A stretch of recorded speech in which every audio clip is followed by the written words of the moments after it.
সুপ্রিয় দর্শক, আসসালামু আলাইকুম। নিউজ 24 এর সন্ধ্যার সংবাদে আপনাদেরকে স্বাগতম। প্রথমেই জানিয়ে দিচ্ছি সংবাদ শিরোনাম। জামিনে মুক্ত বিএনপি নেতা হাবিব। বেনজিরের দুর্নীতিকাণ্ডে দুদকের অনুসন্ধান চান ব্যারিস্টার সুমন। উপজেলা পরিষদ নির্বাচন, বিএনপির ৪৫ জনের বড় অংশই ভোটে থাকছেন। বিএনপির প্রতি জনগণের ঘৃণা রয়েছে, মন্তব্য ওবায়দুল কাদেরের। এতক্ষণ শুনছিলেন সংবাদ শিরোনাম। পুরো খবর পেতে ভিডিওটি শেষ পর্যন্ত দেখুন। সর্বশেষ সংবাদ পেতে চ্যানেলটি সাবস্ক্রাইব করুন। এবার বিস্তারিত। জামিনে মুক্ত বিএনপি নেতা হাবিব। বিএনপির চেয়ারপারসনের উপদেষ্টা ও পাবনা জেলা বিএনপির আহ্বায়ক হাবিবুর রহমান হাবিব জামিনে মুক্তি লাভ করেছেন। রবিবার দুপুরে কেরানীগঞ্জ কেন্দ্রীয় কারাগার থেকে তিনি মুক্তি পান। এ সময় বিএনপির চেয়ারপারসনের বিশেষ সহকারী অ্যাডভোকেট শামসুর রহমান শিমুল বিশ্বাস উপস্থিত ছিলেন। অক্টোবরের শুরুতে নাশকতার এক মামলায় তাকে 4 বছরের সাজা দেন ঢাকার একটি আদালত। এরপর থেকে তিনি আত্মগোপনে ছিলেন। এছাড়া হাইকোর্টের একজন বিচারককে নিয়ে অবমাননাকর বক্তব্যের জন্য আদালতের তলবে হাজির না হওয়ায় বিএনপি নেতা মোহাম্মদ হাবিবুর রহমান হাবিবকে গত 20 নভেম্বর ঢাকার মিরপুর ডিওএইচএস এলাকা থেকে গ্রেপ্তার করে র্যাব।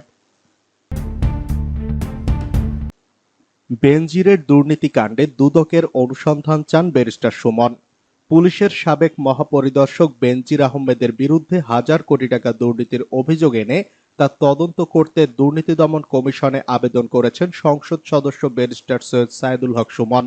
রোববার দুপুরে সেগুন বাগিচায় দুদক কার্যালয়ে এসে কমিশন বরাবর আবেদন করেন সুমন। এ সময় সাংবাদিকদের সুমন বলেন, দুদক অনুসন্ধান শুরু না করলে তিনি হাইকোর্ট যাবেন। পুলিশের সাবেক মহাপরিদর্শক বেনজির আহমেদ দুর্নীতির মাধ্যমে নিজের ও পরিবারের সদস্যদের নামে বিপুল পরিমাণ সম্পদ গড়ে তুলেছেন বলে সম্প্রতি কয়েকটি গণমাধ্যমে প্রকাশিত হয়। এ বিষয়ে সুমন সাংবাদিকদের বলেন, সাবেক আইজিপি বেনজির আহমেদের বিরুদ্ধে যে রিপোর্ট আছে প্রায় 1000 কোটি টাকার সম্পদ অর্জনের, ওনার বিরুদ্ধে দুর্নীতি ও ক্ষমতার অপব্যবহারের অভিযোগ আসছে পত্রিকায়। এটার ব্যাপারে এখন পর্যন্ত কোনো ইনকোয়ারির ব্যবস্থা না দেখে আমি দুদকে এসেছি। একজন নাগরিক হিসেবে সুমন আবেদন করেছেন জানিয়ে তিনি বলেন, আমি বলেছি এটা ইনকোয়ারি করা দরকার, কারণ যদি সাবেক আইজিপির এত সম্পদ থাকে তাহলে পুলিশ ফোর্সের মধ্যে যারা সৎ অফিসার আছেন তারা খুব বেশি ফ্রাস্ট্রেটেড হবেন।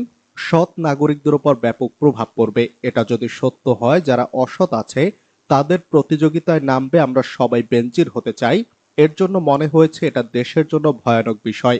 এটা ইনকোয়ারি হওয়া দরকার। দুদক আমলে না নিলে কি করবেন জানতে চাইলে তিনি বলেন, পরিষ্কার হাইকোর্ট আছে। দুদক চেয়ারম্যান বরাবর করা আবেদনে সুমন বলেন, বেনজির আহমেদ 34 বছর পর অবসরে যান 2022 সালের 30 অক্টোবর।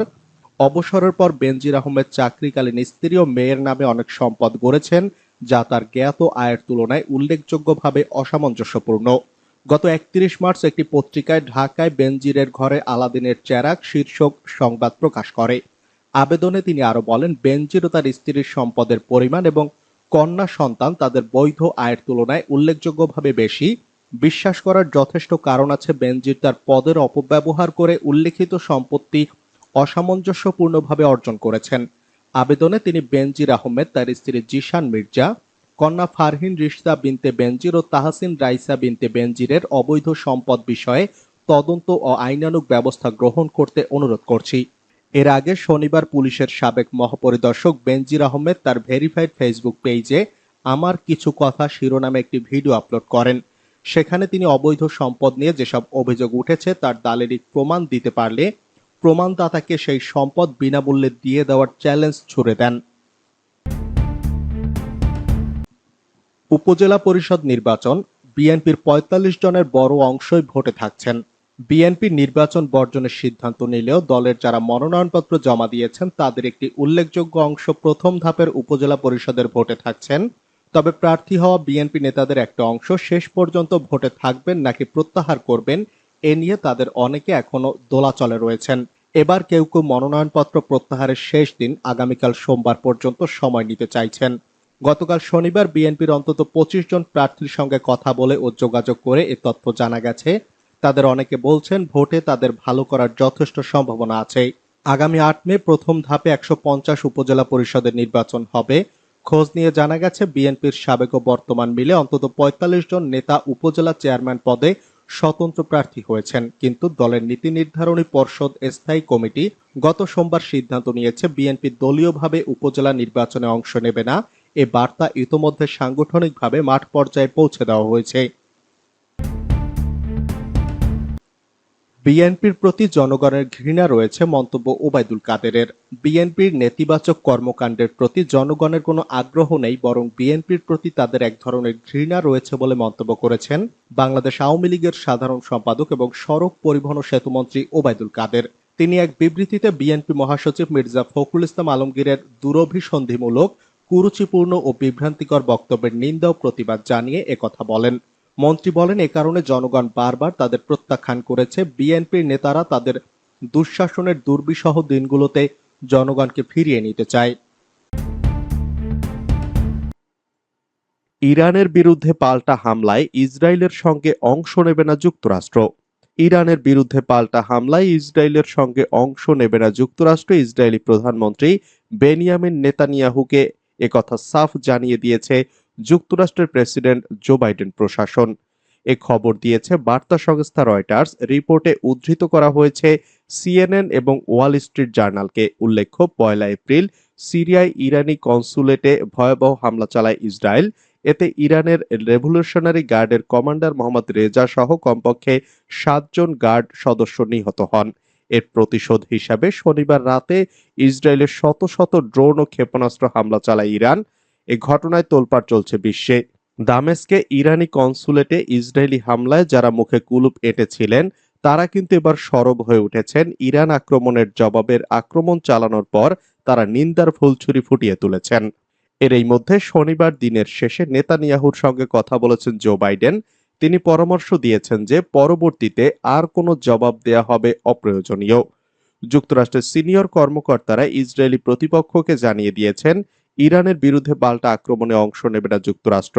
তবে এবিসির দিস উইক প্রোগ্রামে রোববার হোয়াইট হাউসের শীর্ষ জাতীয় নিরাপত্তা বিষয়ক মুখপাত্র জন কির্বি বলেছেন, ইসরায়েলকে আত্মরক্ষায় অব্যাহতভাবে সমর্থন দিয়ে যাবে যুক্তরাষ্ট্র, তবে ইরানের সঙ্গে যুদ্ধ চায় না যুক্তরাষ্ট্র। যুবকের পায়ুপথ থেকে বের করা হলো আস্ত ডাব। সাহারিস্তিতে নিজের পায়ুপথে ৬ ইঞ্চি ব্যাসার্ধের আস্ত ডাব ঢুকিয়ে বিপাকে পড়েন ৪৫ বছর বয়সী এক যুবক। বিষয়টি সামাজিক যোগাযোগ মাধ্যমে ছড়িয়ে পড়লে মুহূর্তেই ভাইরাল হয়ে যায়। তার এমন কাণ্ড চাঁদপুর সহ সমগ্র দেশে ব্যাপক চাঞ্চল্যের সৃষ্টি হয়। শনিবার পায়ুপথে ডাব ঢুকে পড়ার কষ্টে ওই যুবক যখন ছটফট শুরু করেন, তখন তার স্বজনরা বিষয়টি টের পেয়ে তাকে দ্রুত উপজেলার ওয়ারুক বাজারস্থ মেডিল্যাব হসপিটাল অ্যান্ড ট্রমা সেন্টারে নিয়ে আসে। সেখানে কর্তব্যরত চিকিৎসক এক্স-রে ও আল্ট্রাসাউন্ড করিয়ে পেটের নিম্নাংশে ৬ ইঞ্চির ভিতর একটি ডাবের অস্তিত্ব খুঁজে পান। পরে ঘণ্টাব্যাপী পায়ুপথের সার্জারি করে ওই ডাব অপসারণ করতে সক্ষম হন চিকিৎসকরা। বর্তমানে তিনি ওই হাসপাতালে চিকিৎসাধীন রয়েছেন।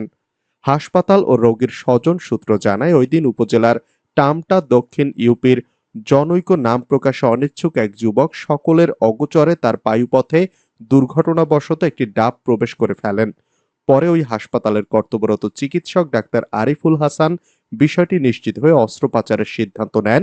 চিকিৎসকদের একটি টিম ১ ঘন্টা চেষ্টা চালিয়ে ওই ডাবটি বের করতে সক্ষম হন। রোগীর স্বজন মোহাম্মদ শেখ ফরিদ জানান, অপারেশনের পর বের করা ডাবের আকার দেখে তিনি তাজ্জব বনে যান।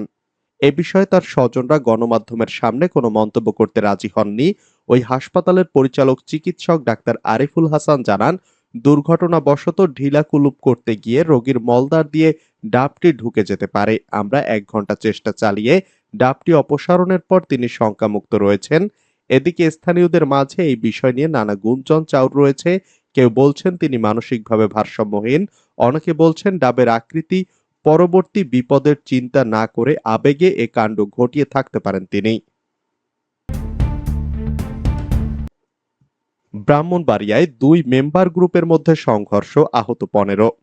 ব্রাহ্মণবাড়িয়ার নাসিরনগরে জমিতে সেচের পানি দেওয়াকে কেন্দ্র করে সাবেক ও বর্তমান মেম্বার গ্রুপের মধ্যে শনিবার দুপুর থেকে সন্ধ্যা নাগাদ দফায় দফায় সংঘর্ষে অন্তত ১৫ জন আহত হয়েছে।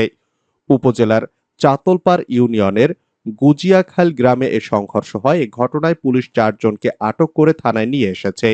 পুলিশ ও স্থানীয় সূত্রে জানা গেছে, ইউনিয়ন পরিষদের সদস্য খায়রুল পাঠানের গোষ্ঠীর মাসুদ পাঠান কৃষি জমিতে সেচের পানি পাম্প পরিচালনা করেন। সম্প্রতি সাবেক ইউপি সদস্য মারফত আলীর গোষ্ঠীর এক ব্যক্তির জমিতে পানি দিলেও তিনি মাসুদকে টাকা দেননি। এ নিয়ে শনিবার দুই পক্ষ বাকবিতণ্ডা, পরে দেশীয় অস্ত্রশস্ত্র নিয়ে সংঘর্ষে জড়িয়ে পড়ে। পরে পুলিশ গিয়ে পরিস্থিতি নিয়ন্ত্রণে আনে। আহতদের মধ্যে 7 জনকে নাসিরনগর উপজেলা স্বাস্থ্য কমপ্লেক্সে চিকিৎসা দেওয়া হয়।